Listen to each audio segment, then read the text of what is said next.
तो इस तरह से हम चाइनीज़ प्रोडक्ट्स का बॉयकॉट करने वाले हैं, यानी टीवी तोड़ने से, मोबाइल तोड़ देने से या मीम्स बनाने से।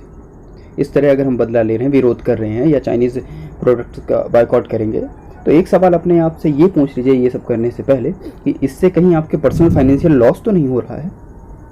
अगर ऐसा हो रहा है तो इसकी इंडियन गवर्नमेंट या चाइनीज़ गवर्नमेंट आएगी तो नहीं रिकवर करने, इसका भरपाई करने।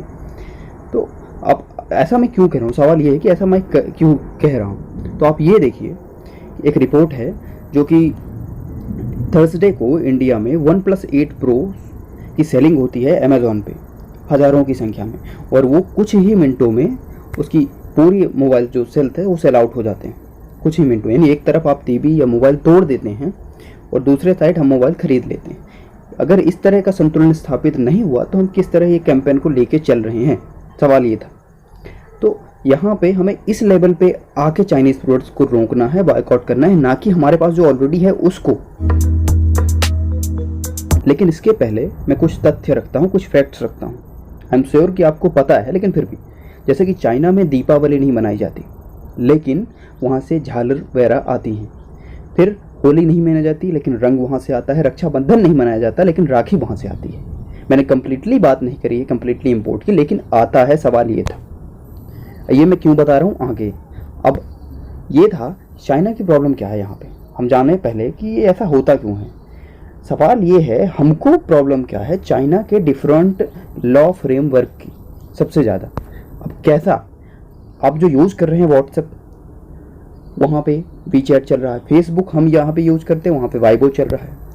हम यहाँ पे यूट्यूब, वहाँ पे यूको चलता है। यहाँ पे हम क्रोम चलाते हैं, गूगल चलाते हैं, वहाँ पे वो बाइडू चलाता है। हम अमेजोन चलाते हैं, वो अलीबाबा चलाता है। तो वहाँ का अमेजोन अलीबाबा ग्रुप, ऐसा। तो यानी कि जो चीज़ हम यूज़ करेंगे वो ये करेंगे नहीं। इसकी वजह कुछ और है। इसकी वजह ये भी है कि हम अपने डेटा या सिक्योरिटी को किसी और के पास जाने नहीं देंगे। यानी कि हम यूज़ करें, हम अपना डेटा, सिक्योरिटी, प्राइवेसी सब गई भाड़ पे, आप यूज़ कर सकते हो, हम यूज़ कर सकते हैं, लेकिन वो नहीं चाहेगा कि हमारी डेटा सिक्योरिटी किसी और के पास जाए या कोई हैक करे। तो ये एक कारण है उसका। दूसरा, आप कोई भी एप्लीकेशन बना दे, कोई अदर कंट्री अगर कोई भी एप्लीकेशन बना देती है, उसका तुरंत क्लोन खड़ा हो जाता है चाइना में। यानी कॉपी कैट क्लोन वो तुरंत खड़ा कर देगी। अब दूसरी बात, तो रही बात अगर एप्लीकेशन डिलीट करने की, तो यहाँ से ये बात साबित हो जाती है कि हमें एप्लीकेशन डिलीट क्यों कर देनी चाहिए। और जिसमें से जितने भी चाइनीज़ एप्लीकेशन है वो आप डिलीट कर दीजिए, और मैक्सिमम लोगों ने कर भी दिए हैं, वो बनी बात है। फिर अगर हम ये कहें कि अगर हम बाइकआउट चाइना कर ही देते हैं, जो मेन सवाल है कि बाइकआउट अगर हम चाइनीज़ प्रोडक्ट्स कर ही दें तो चाइना को कितना बड़ा लॉस होगा, तो आंसर तो यही कि उसको खरोंच बराबर लॉस होगा। लेकिन वो भी बड़ा लॉस है, कैसे और कैसे लॉस किया जा सकता है, उसको पहुंचाया जा सकता है किस तरह, और इंडिया बेनिफिट में आ जाएगी। अगर आप रिपोर्ट देखें, इंपोर्ट एक तरफ लिखी हुई है इंपोर्ट पार्टनर्स की, एक एक्सपोर्ट की, कितना कहाँ करता है। तो इंपोर्ट में टॉप फर्स्ट, जैसे कि 140 कंट्रीज का लिया गया है, जिसमें से फर्स्ट नंबर पे आती है चाइना, जिसका वर्थ एक साइड दी हुई 57.9 और 14.37, ये 2019-20 का आंकड़ा है, जिसमें 14.37% चाइना इंपोर्ट करता है। चाइना से इंपोर्ट किया जा सकता है, यानी कि इंडिया माल मंगाता है चाइना से 14.37% टोटल माल का, टोटल कमोडिटीज़ का। एक्सपोर्ट की अगर हम बात करें तो चाइना से 5.47% एक्सपोर्ट किया जाता है, और 14.37% मंगाया जाता है और भेजा जाता है 5.47%। देख रहे हैं आप, यानी कि लगभग 3 गुना कम। 2019 और 20 अगर पिछले आंकड़े आप देखेंगे तो और ज़्यादा इनबैलेंस है बीच में। अब अगर सवाल ये उठा कि अब भाई कौन कौन सी चीज़ें अगर मंगाता है, आप मटेरियल्स देखें, कमोडिटीज़ देखें, तो जैसे इसमें कई सारे आप देख सकते हैं, कंप्यूटर्स है, broadcasting equipments, telephone, office mobile parts हैं, ब्रॉडकास्टिंग आईसीज़ हैं, और फर्नीचर्स हैं, फर्नीचर्स मंगाता है, एंड इक्विपमेंट्स हैं, प्रिंटेड बोर्ड्स हैं, अदर प्लास्टिक है, रबर है, फुटवेयर है, या लेदर शूज़ हैं। ऐसे कई तरह के आप पॉज करके देख लें ताकि वीडियो लंबा ना हो। उसमें से अगर मोटा मोटी बात करें तो मैकेनिकल और इलेक्ट्रिकल टूल्स जितने भी इक्विपमेंट्स हैं 41%, यानी सबसे ज़्यादा मेजर क्वांटिटी इन्हीं की मंगाई जाती है वहाँ से। एक आंकड़ा देखिए 2018-19 का कि यहाँ पे 76.87 बिलियन यूएस डॉलर का एक्सपोर्ट करती है चाइना इंडिया में। और इंडिया कितना एक्सपोर्ट करता है चाइना को? 18.83%।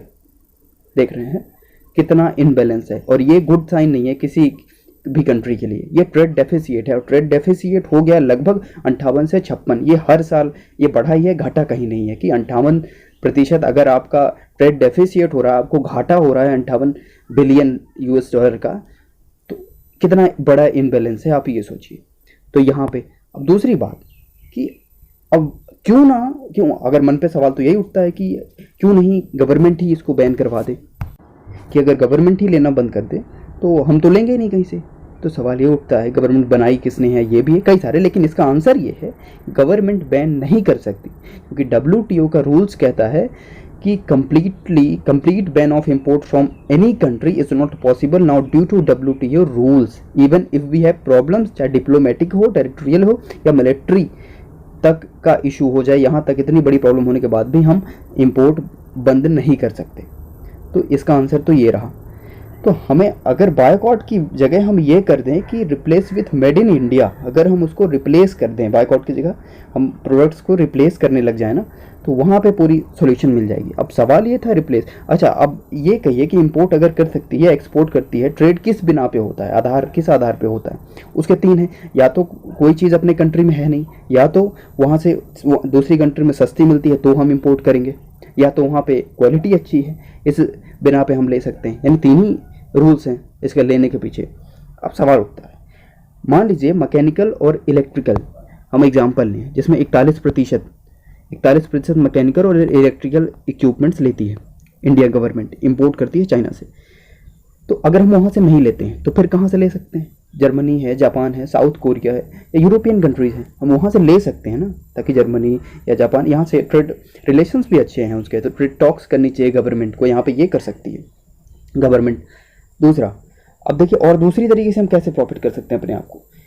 मान लीजिए कि इंपोर्ट अपना कहाँ से 50 बिलियन है, हम 50 बिलियन का सामान मंगाते हैं चाइना से इंडिया को, तो इसको अगर हम 50% रिड्यूस कर दें तो 25 बिलियन का हो जाएगा। तो जो प्रॉफिट उसको 50 बिलियन का हो रहा था वही 25 बिलियन का होगा ना, यानी 50 बिलियन सरप्लस में था, अब 25 बिलियन सरप्लस में, तो वहाँ पे चाइना को घाटा लगेगा, वो खरोच लगेगी वहाँ पे। ठीक है। दूसरा, पैरेलल, अगर हम चाइना के जैसे, अगर चाइना से हम मोबाइल मंगा रहे हैं, जैसे आपको पता होगा कि 70 से 80% जो है स्मार्टफोन या मार्केट ही आप कह लीजिए, ओवरऑल मार्केट चाइना का ही चलता है।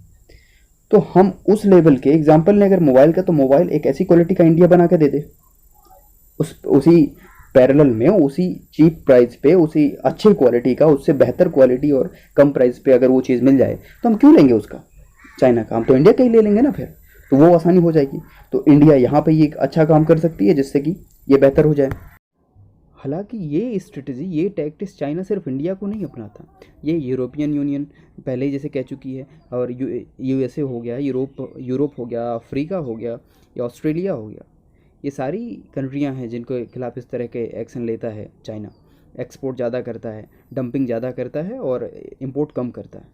तो हाँ, लेकिन एक ख़ास बात ये है कि अगर ये सारी कंट्रियाँ इकट्ठा हो जाती हैं और फिर मिल के अगर एक्शन लेंगी तो चाइना को एक नेगेटिव इम्पैक्ट पड़ने वाला है, और वो बहुत बड़े लेवल पे पड़ेगा। अब अगर दूसरी बात इसकी डंपिंग स्ट्रेटजी की अगर हम करते हैं, तो डंपिंग स्ट्रेटजी इसकी ऐसे ही है, ये ऐसे ही डंप करता है इंडिया को, यानी गवर्नमेंट को अपने आँख कान खुले रखने ज़रूरी हैं कि वो किस चीज़ की डंपिंग ज़्यादा कर रहा है, वहाँ पे ध्यान रखना ज़रूरी है। और गवर्नमेंट को प्रमोट करना चाहिए, जो प्राइवेट कंपनीज़ हैं इनको भी प्रमोट करे, इंडस्ट्रीज़ को प्रमोट करे, यहाँ पे ये भी ज़रूरी है। यानी कि चाइना ऑलरेडी नेक्स्ट लेवल पे है, आपको नेक्स्ट लेवल पे जाके ही काउंटर करना पड़ेगा, अदरवाइज वो पॉसिबल नहीं है। तो ये कुछ बातें थी मेरी, जो मैंने अपना पक्ष, अपनी राय रख दी है। अब आपको कौन सी चीज़ सही लगी है, क्या गलत लगा है, अगर किसी का अपमान हुआ है हमारी कुछ बातों से, तो उसके लिए मैं तहे दिल से माफ़ी मांगना चाहूँगा। और अगर आप सहमत हैं मेरी राय से या मेरे बात से, तो आप कमेंट सेक्शन में एग्री लिख के या अपने विचार लिख सकते हैं। तो जय हिंद, जय भारत।